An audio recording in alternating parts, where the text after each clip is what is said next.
Now that we sliced our sprites, we can animate our birds. And here in our sprites folder, we can click on this drop down arrow on our Flappy Bird sprites and we see all of the sprites that we have sliced.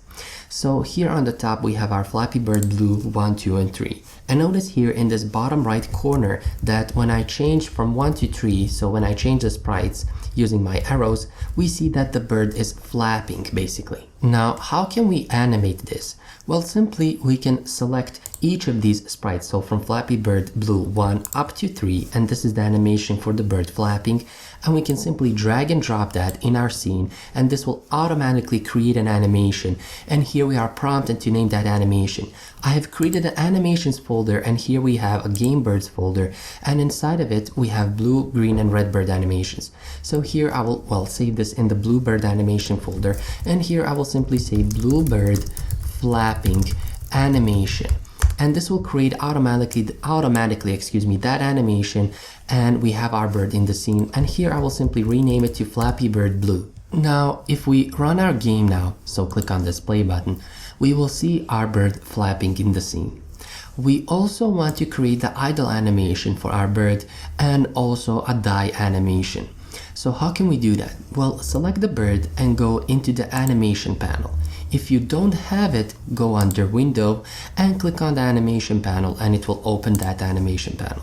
So now here we can click on this and we can, select or create a new clip. So again, it's under this play button or under this, red button here. Click on it and then create a new clip.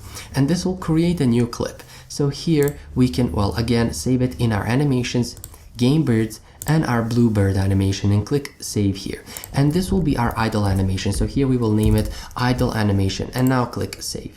Now we need to move this panel here in order to drag one of our sprites. So here we will drag one of our sprites, and we can drag the middle one where the wings are positioned basically at the middle. So simply drag it like this, and that's it. We have created the idle animation.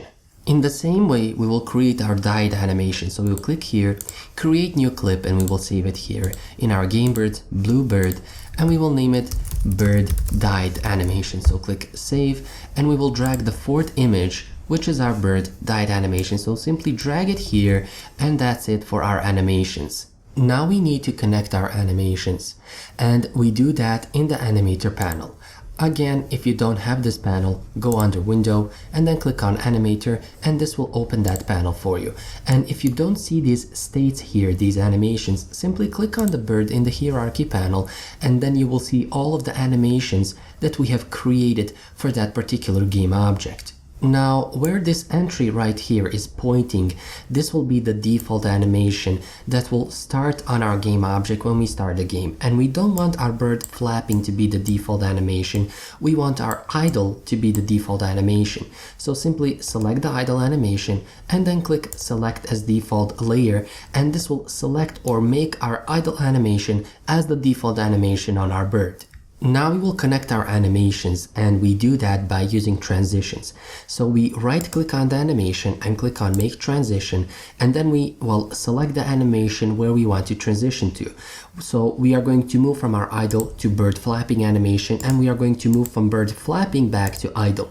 And we are also going to connect from idle to bird died, and also connect blue bird flapping animation to bird died animation. And now we will create parameters that we are going to use in the code to trigger these transitions. You can click here where it says parameters, and then you can click on this plus sign to add parameters. And we see that we can choose from 4 types. So we have a float, an integer, boolean, and a trigger. So here we are going to create 2 triggers as parameters for our animations. So the first one, I will name it flap, and the second parameter, I will name it bird died. So let me just type it right. So bird died, and these parameters we are going to use in the code to trigger these animations.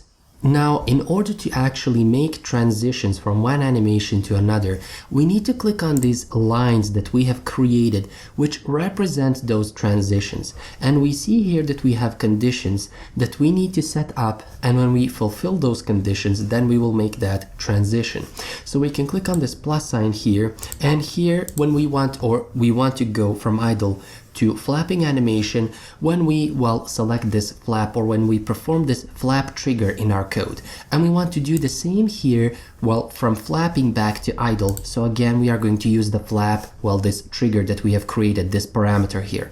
And for these two, we are going to use this other trigger, which is bird died. So make sure you select this, so add conditions and select bird died on these two lines, because we want to go from idle to bird died or from flapping to bird died when we trigger this bird died trigger in our code. We are pretty much done with the animations for our birds, and I will just run the game so that we can see now that we are playing the idle animation as the default animation on our bird, because previously our bird was flapping, and now in the animator we set the default animation to be idle.